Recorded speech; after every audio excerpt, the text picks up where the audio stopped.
I mean, we do live in a superficial world, you know. A lot of people are kind of very shallow and only think about,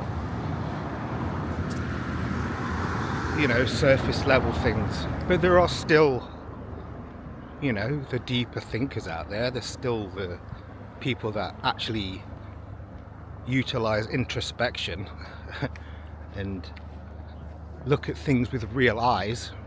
Don't impose kind of positive thinking, you know, to the detriment of what's really going on in this world.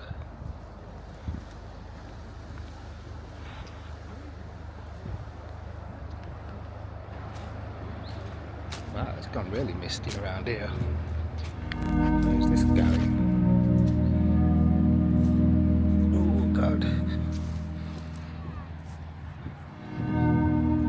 It's not a bad little spot actually. It's even got a little sitting area. Not bad.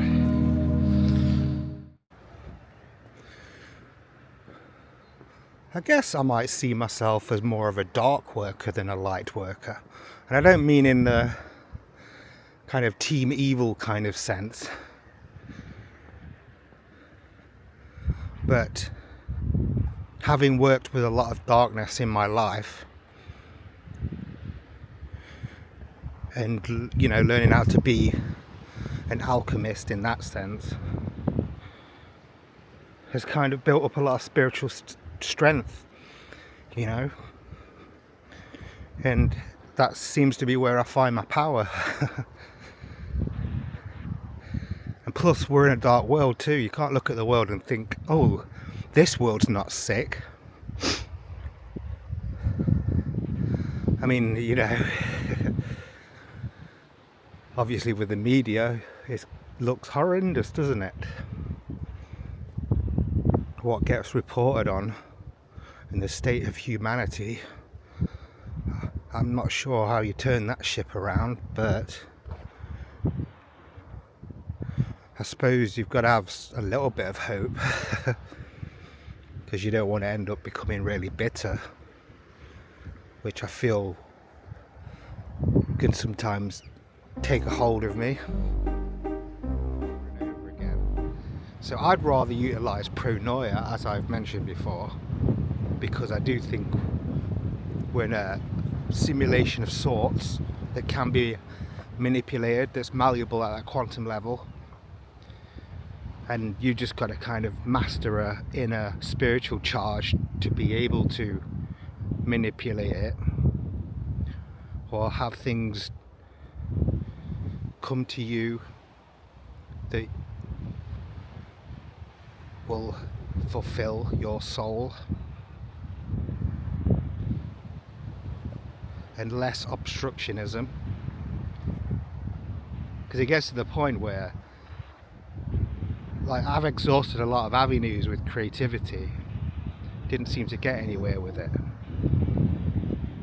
so you kind of lose that drive to want to keep doing stuff.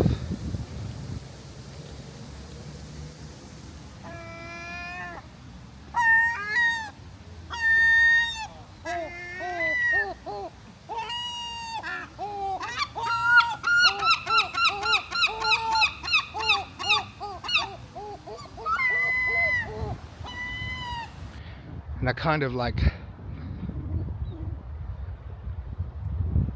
have old kind of dreams that I wouldn't mind pursuing pop up, just because you have dreams, you know, literal dreams at night about doing something that you used to do, you know, perform on stage and things like that. I would love that kind of life again. That was kind of fun. But I just know that, I don't know, it doesn't work out for everyone, and you've got to accept that the dynamics are all wrong. I think some people are more privileged, not like in the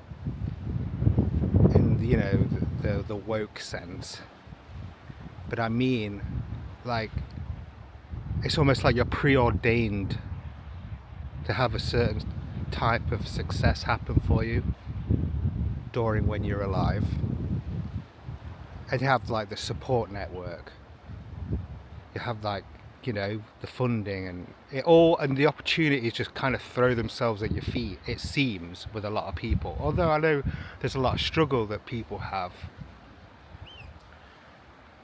when it comes to like pursuing an art or something like that. It's not all like strawberry fields, is it? But it seems, as I said,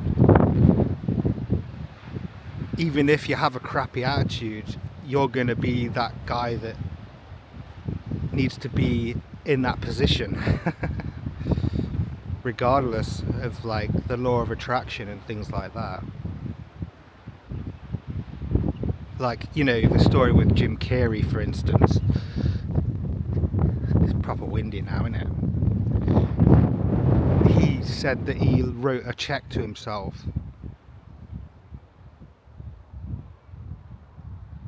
and then it ended up being fulfilled, but I don't think it was because he wrote a check to himself. I don't think it was because he wrote that check to himself in that kind of vision board, law of attraction kind of way. I think he was preordained to be at that level.